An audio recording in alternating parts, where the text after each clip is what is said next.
सद्गुरु परमात्मने नमः। ओम गं गणपते नमः। ओम गणपते नमः। ओम ऐं श्री सरस्वते नमः।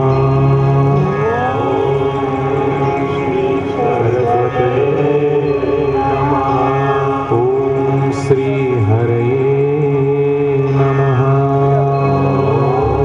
श्री हरये नमः।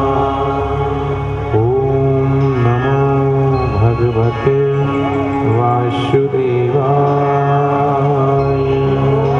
ओम नमो भगवते वासुदेवाय। चरणारविन्दं गोविन्दं नमामि। गुरुदेव शरणं गुरुदेवं नमामि। कल्याणरूपं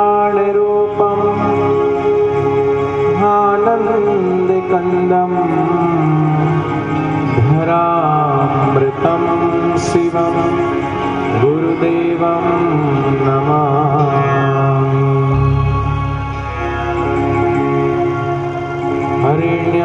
हरिण्यं सुरेशं महेशं त्रयदेवरूपं गुरुदेवं नमामि। न जानामि जापं न जानामि ध्यानं पाशुपतिरूपं गुरुदेवं नमामि। गुरुर्ब्रह्मा गुरुर्विष्णुः गुरुर्देवो महेश्वरः। गुरुर्साक्षात् परब्रह्म तस्मै श्री गुरुवे नमः। त्वमेव माता च पिता त्वमेव बन्धु च सखा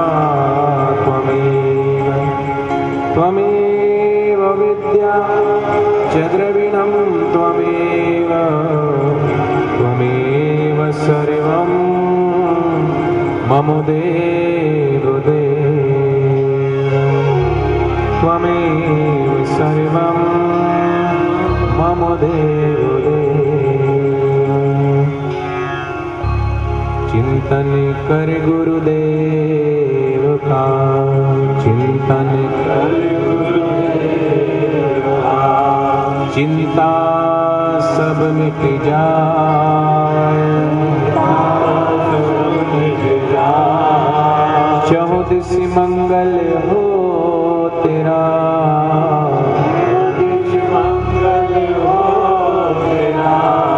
दुर्गुण सब मिट जाए।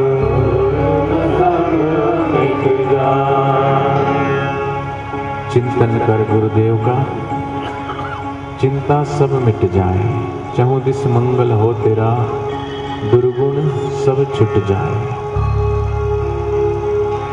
हम चिंतन की जगह चिंता करते हैं। बेटी का क्या होगा, बेटे का क्या होगा। सच्चा भक्त चिंतन करता है। चिंतन की अकूट धारा खाते पीते सोते जगते, अगर वो मुख्य धारा उसकी चिंतन में हो तो कोई चिंता, कोई दुख, कोई शोक, कोई भय, कोई मुसीबत उसकी रह ही नहीं सकती। लेकिन हम 24 घंटे में से बहुत सारा समय चिंता में व्यतीत करते हैं, चिंतन में नहीं। अगर थोड़ा समय भी 24 घंटे में थोड़ा समय भी हमारा सच्चे हृदय से चिंतन में बीत जाए। अब कभी कभार हम गुरुद्वार पे सत्संग में भी जाते हैं ना, तो वहाँ भी चिंतन करने की बजाय वहाँ भी चिंता लेके बैठ जाते हैं। संकल्प और विकल्प श्रोता 3 प्रकार के होते हैं। श्रोता तो एक ही होता, लेकिन बताया है। एक वो होता है जिसको सोता बोलते हैं, एक होता है श्रोता, एक होता है श्रोता और एक होता है सरोता। सरोता वो होता है बैठा तो है लेकिन चिंतन नहीं हो रहा, उसका संकल्प और विकल्प चल रहे। बैठे यहाँ हैं और घर का चिंतन, दुकान का चिंतन, बच्चों का चिंतन, मतलब भगवान का चिंतन करने बैठो तो भगवान की जगह गुरु का दर या गुरुद्वार पे बैठे हैं तब भी चिंतन कहाँ का चल रहा है। मनसा वाचा कर्मणा, 5 कर्म इंद्रियां, 5 ज्ञान इंद्रियां, 11वां मन। हम गुरु के चरणों में सौंपकर थोड़ी देर चिंतन में डूब जाए ना तो फिर चिंता रह ही नहीं सकती। लेकिन संकल्प विकल्प चलता है और बैठ भी जाते हैं तो गुरु की वाणी सुनते सुनते, सत्संग सुनते सुनते हम अनसुने में, सत्संग हम जो भी सुन रहे हैं, जब तक हम सुनते सुनते अनसुने में नहीं जाएंगे तब तक आनंद की प्राप्ति हमें नहीं होगी। जैसे लक्ष्य हमारा सुनना नहीं है, लक्ष्य हमारा सुनते सुनते खोना है। सुनते सुनते जब तक खोएंगे नहीं तो आनंद नहीं आएगा। लक्ष्य हमारा सीढ़ी नहीं है, सीढ़ी माध्यम है छत तक पहुंचने के लिए। छत पे पहुंच गए तो सीढ़ियां छोड़ दिया। ऐसे ही कीर्तन करके, सत्संग के शब्दों के द्वारा जब हम बोलते हैं या गुरु की वाणी सुनते सुनते हम थोड़ी देर के लिए निसंकल्प हो जाते हैं, निशब्द हो जाते हैं, शब्द सुनाई देना बंद पड़ जाता है। रात्रि को जब हम कुछ नहीं करते, निसंकल्प अवस्था में जब हम पहुंच जाते हैं, बाहर का सुनाई देना बंद हो जाता है। सारी इंद्रियां मन में लीन हो जाती हैं, मन बुद्धि में लीन हो जाता है और बुद्धि आत्मा में लीन हो जाती है और आत्मा भी कुछ कुछ परमात्मा के समीप पहुंच जाती है, लेकिन उसको पता नहीं क्योंकि ज्ञान नहीं हुआ है। लेकिन सद्गुरु वो तो सोते हुए भी जाग रहे हैं। जागृत स्वप्न सुसुप्ति चेते ब्रह्मानंद का आनंद लेते, खाते पीते मौन या कहते ब्रह्मानंद मस्ती में रहते। सद्गुरु का खाना, उठना, बैठना, चलना, बोलना सब ब्रह्म मस्ती। तो ऐसे ब्रह्मज्ञानी सद्गुरु के चरणों में भी बैठे ना तो श्रोता बन के बैठे। श्रोता और सरोता में और सोता में, सोता तो वो ना जो बापूजी के श्रीमुख से हमने सुना कि भगवान बुद्ध कथा कर रहे थे तो एक व्यक्ति दीवार का सहारा लेकर के और सुन रहा था। सुन तो क्या रहा था, सो रहा था। अब भगवान ने देखा कि सब ध्यान से सुन रहे हैं लेकिन ये तो सो रहा है, झोंके मार रहा है। तो भगवान ने कहा, ए भाई साहब आप सो रहे हो क्या? तुरंत नहीं नहीं नहीं नहीं भगवान मैं सो नहीं रहा हूँ, मैं सुन रहा हूँ, आप ये कथा कह रहे हैं। हाँ यहाँ तक मैंने सुना। फिर माने अपनी मुख्य चिंतन की धारा में होते ही नहीं। आज मैं आ रहा था तो मैंने एक भाई को फ़ोन किया, मैंने कहा आप उस अमुक भाई को भेज देना वहाँ पे। बोले हाँ हाँ वो 4:30 बजे तक पहुँच जाएगा। मैंने देखा 4:30 बोल रहा हूँ, घड़ी में तो 5 बजे हैं अभी।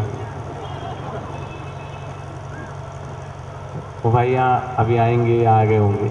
मैंने बोला कि देखो पता नहीं ये मतलब वो बात तो मुझसे कर रहे हैं लेकिन ध्यान कहीं और है, पता चल जाता ना। मैं बोला 5:02 हुए हैं और ये इनको उन्होंने मुझसे कहा कि हाँ वो भैया 4:30 बजे तक वो पहुँच जाएगा वहाँ। मैंने कुछ नहीं बोला उनको, मैंने कहा कोई बात नहीं ठीक है। तो हम कई बार चल रहे हैं, कईयों को देखा होगा ना तुमने, चल रहे हैं रोड पे बुदबुदाते रहते हैं, चलते चलते बात करते हैं, कई नींद में बड़बड़ाते रहते हैं। ऐसे ही कई बार सत्संग में जाते हैं ना तो वहाँ भी वो सरोता होता ना, पहले जो पान खाते थे सुपारी काटते हैं, सरोता बीच में रख के काटते रहे। ऐसी बातों को भी अपने दिमाग से, बुद्धि से काटते रहते, तर्क कुतर्क, अब ये कहा वो कहा, अब क्या कहेंगे, हाँ चाहिए तो हमने सुना, अच्छा इसके बाद क्या, हाँ ये वो, बस कुतरना चालू। लेकिन वहाँ जाके निशब्द तक, शब्द सुनते सुनते निशब्द तक नहीं पहुँचते। एक मूर्तिकार ने मूर्ति बनाई, बहुत सारी मूर्तियाँ थी, 2 एक सी मूर्ति थी और जो भी मूर्ति पूछने आए तो वो कहे कि आप अगर इसका सही सही उत्तर दे दो तो मूर्ति तो मैं आपको मुफ्त भी दे सकता हूँ, लेकिन शर्त ये है कि आप जवाब सही दें। मूर्ति का रेट पूछें तो एक मूर्ति का रेट तो 500 रुपये और दूसरी मूर्ति का रेट 1 लाख रुपए है। बोले दोनों में भेद क्या है? मूर्ति भी एक सी है, दोनों की हाइट भी बराबर है, वजन भी बराबर है, तो बोले इतना भेद क्यों, मूल्य में इतना अंतर कैसे? उन्होंने कहा अंतर तो आप बताओ, यही तो शर्त है, अंतर आपने बता दिया, मूर्ति आप ले जाओ, लेकिन अंतर बताना पड़ेगा। जैसे अखबारों में नहीं आता, निम्न 2 चित्रों में से 5 अंतर बताइए, निम्न 2 चित्रों में से 8 अंतर बताइए। अब दिख तो दोनों एक से रहे, लेकिन बहुत गहराई से सूक्ष्मता से देखते हैं तो दोनों में फर्क दिखता है। अनेक लोग आए लेकिन किसी ने सही उत्तर नहीं दिया। अंत में उधर से एक गुरु निकले तो उन्होंने पूछा भाई मूर्ति, तो उसने वही प्रश्न किया, वैसे तो मूर्ति आपको मुफ्त दे सकता हूँ, लेकिन रेट इसका मूल्य जो है एक का 500 रुपये और एक का 1 लाख रुपये है। अगर आप बता दो फर्क क्या है दोनों में। तो फर्क कुछ दिख ही नहीं रहा था, कहाँ से फर्क बताएगा? बोले शायद इसमें आपने कुछ धातु सोने की मिला रखी। बोले नहीं, कोई फर्क नहीं, मूर्ति में जितनी जिस धातु की ये बनी उसी धातु की ये, जितना इसका वजन है उतना ही इसका वजन है, सब कुछ कोई अंतर नहीं है, लेकिन फिर भी अंतर है। गुरु ने एक धागा लिया और कान में धागा डाल दिया। कान में धागा डालते ही एक वो धागा इधर से डला तो इधर से निकल गया। फिर दूसरी मूर्ति में धागा उन्होंने डाला तो वो धागा इधर से इधर निकला नहीं, वो धागा भीतर ही जाता जाए, जितना वो डाले वो भीतर जाता जाए, भीतर चला जाए, भीतर जाए। बोले ये जो धागा इधर से इधर निकल गया इसका मूल्य 500 रुपये से ज़्यादा नहीं है, 500 भी नहीं है वैसे तो, 500 रुपये। और जिसमें ये धागा अंदर भीतर चला गया उसका मूल्य 1 लाख रुपए है। उन्होंने कहा बिल्कुल सही कहा आपने। ऐसे ही जो श्रोता होते हैं ना, श्रोता जो भीतर उतार रहे हैं वाणी को, गुरु की वाणी सुनते सुनते सुनते सुनते भीतर ले जाएं उसको, वो तो है श्रोता। और इधर से सुन के इधर निकालने, संकल्प विकल्प से काटते रहे तो वो है श्रोता। और तीसरा है वो सोता, सत्संग में आके भी ऊँग रहे हैं, सो रहे हैं। तो जो सद्गुरु के वचनों को सच्चे हृदय से हृदय में धारण करता है उसका मूल्य तो 1 लाख से क्या होता है, अनमोल है, उसकी कोई कीमत नहीं है।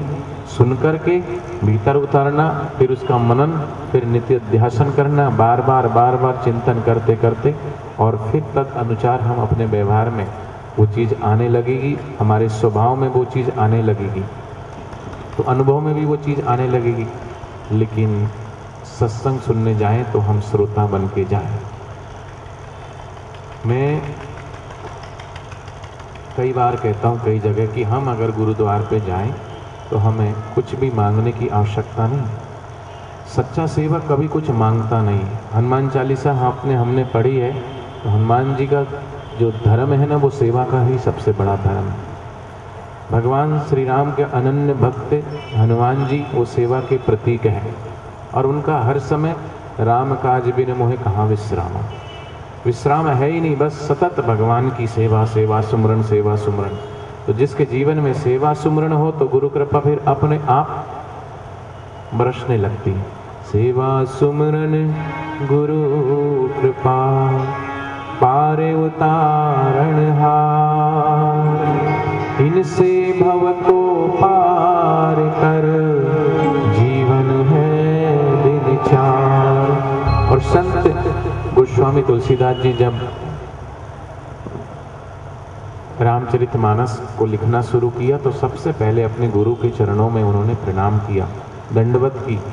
हनुमान चालीसा लिखना प्रारंभ किया तो गुरु के चरणों में प्रणाम करके उन्होंने कहा कि सच्चे हृदय से गुरु चरणों में अगर हम प्रणाम करके सच्चे हृदय से भगवान की भक्ति बसते हैं, हमारे जीवन में धर्म, अर्थ, काम और मोक्ष की प्राप्ति सहज अपने आप होने लगती है। सिर्फ 2 चीज आ जाए जीवन में तो